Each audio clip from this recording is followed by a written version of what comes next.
Hey friends, welcome back to my channel. It's your girl Jasmine, aka Jazzy Jet Sets, and we are still stateside with family and friends. So today's vlog is our Friday Funday in Brooklyn, New York, and you are gonna want to watch this entire vlog because there's a crazy surprise in there. Anyways, we started off in Jersey, that's where I'm from and where I live, so we had to take the train to New York, which is usually about an hour ride. Then after that, we had to hop on the subway to actually get to Brooklyn to meet up with our darling Amina. This is my Somali sister, Amina. We decided to spend the entire day together because we haven't seen each other in a while. So our first stop was a Yemeni coffee shop. Some people would call it an Arabic coffee shop, but this place, Qahwah, was amazing. And it was my first time at a Yemeni coffee shop, so I was really excited. There were tons of Arabic coffees, teas, pastries that I had not ever tried before, so I was just really ready to dig in. They also had this map on the wall that just kind of shows the historic distribution of like Arabic teas, and we were just really excited. As you can see, Amina was very excited as well. So then it was time to pick out some pastries. So we got two pastries and a coffee. I will do my best to pronounce them properly. So the first pastry here that we had was sabaya. It's very similar to East African chapati. This one, this honeycomb bread, is called katliat nahal. I probably said it wrong, but I was so in love with this one. So Jasmine, what is your thoughts on this one? 9 out of 10. Wow, today at Qahwah House. The honeycomb bread was actually stuffed with cream cheese, and like I said, it was so good. We spent the last few minutes of our time at the coffee shop just chatting it up, catching up a little bit before it was time to head back out into the hot sun because we were going deeper into Brooklyn for this. Yes, cuts and slices. I'm sure you guys have heard a lot about this pizza shop in Brooklyn that has been getting a lot of interest and customers lately. There was a line. We had to wait in line for like an hour, and the most popular thing here was the oxtail pizza. Like, that's what everyone talks about you should get from Cuts and Slices. So I was so ready because I also love oxtail. So yes, Cuts and Slices is definitely giving Jamaican Italian pizza fusion, if you will. We waited a little bit. We ordered our food. We also got a mimosa as well to wait in the heat. You had to go back out and wait for your order to be fulfilled. But once they brought your order out, you understood why the wait was that long. Like, it looked actually like very tasty.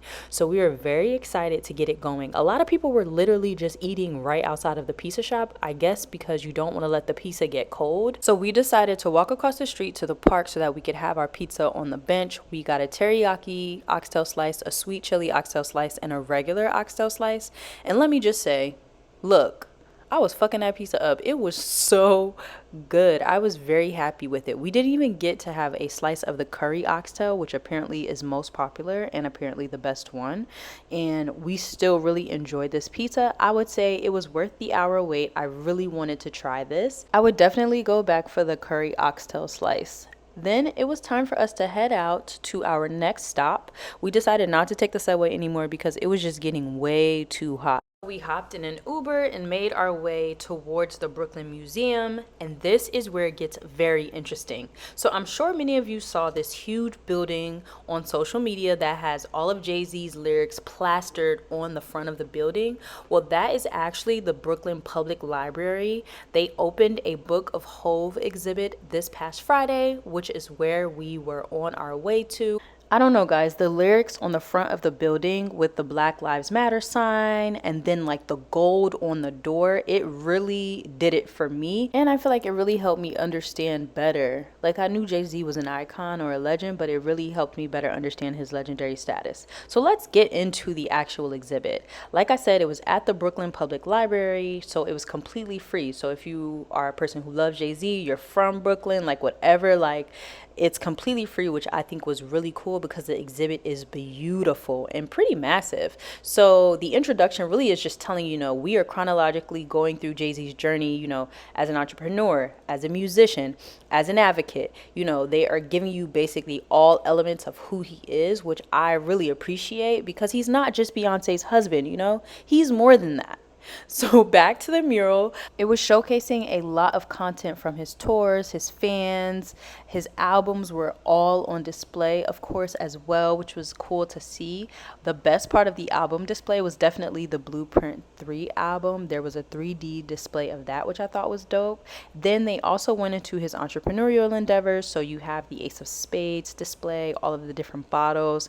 You also even see the old school 40/40 Club sign on display. There was also a lot of the news articles that had been written about him over his lifetime, which I thought was pretty cool because they all talk about, JayZ pursuing his dreams, being a hustler, and just kind of going for whatever he wants to achieve his goals. So it was a lot of really motivational stuff, which I appreciated. And then you could also see some of his advocacy work on display, especially his like prison reform that he did when Meek Mill got locked up. And then you see the Rockefeller chain, and there was like some art from his 444 album time, which we all know and love.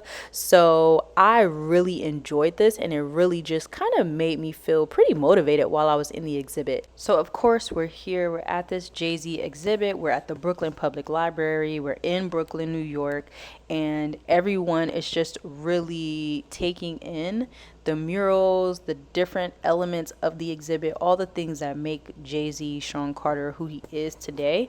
And like I said, one of the really best parts of the exhibit for me was this mural at the top because of what was actually captured. It was tour dates, it was album footage, it was actual fans.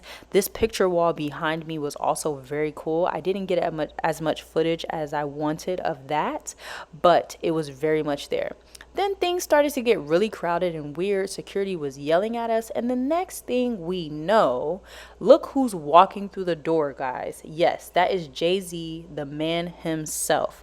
He just pops up into the exhibit. I'm not even sure how many people knew that this was going to happen, but the crowd literally went crazy when they saw him.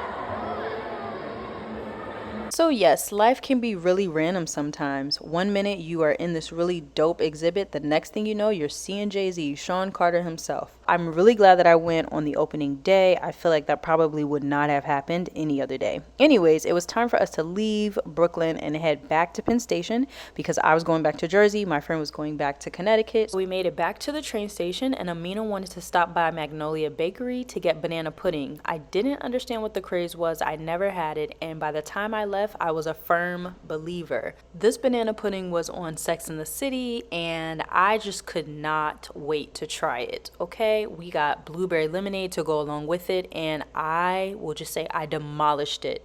It was literally better than my grandmother's banana pudding, but don't tell her that. Anyways, it was time to head back home. The sunset was sunsetting, and thank you all so much for watching my vlog. Make sure you stay on the lookout for my next vlog in Toronto.